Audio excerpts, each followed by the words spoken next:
Circle theorem, theorem number 7, it states the sum of either pair of opposite angles of a cyclic quadrilateral is 180 degree. So what does it mean? That if we have a cyclic quadrilateral, now this ABCD is a cyclic quadrilateral, which means that the four vertices of the quadrilateral are on the circumference of a circle. That is a cyclic quadrilateral.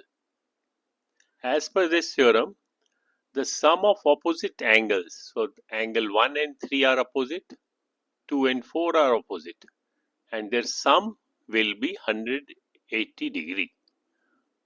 So that's what we have explained. If ABCD are points on the circumference, then angle 1 plus angle 3 is 180 degree, and angle 2 plus angle 4, the opposite angles, are the sum is 180 degree. Inverse, the opposite will also be true.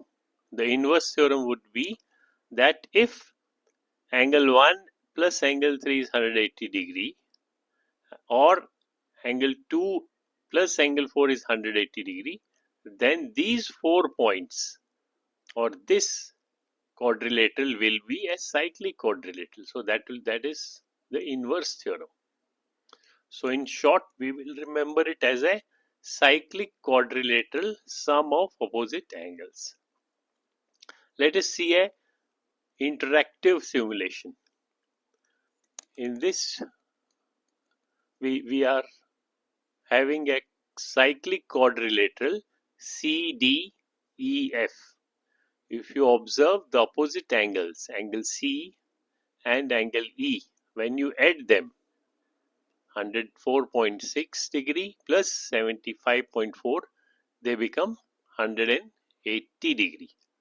Similarly, the two other opposite angles, their sum is also 180 degree.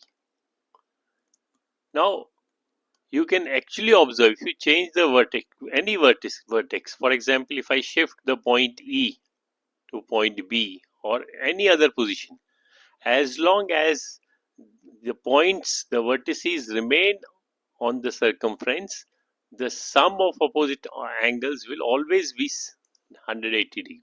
The sum, okay, even if you change the points, if I change any vertex, as long as they remain on the circumference, the sum of angles will remain 180 degrees. So this plus this is 180, this plus this is 180 degree.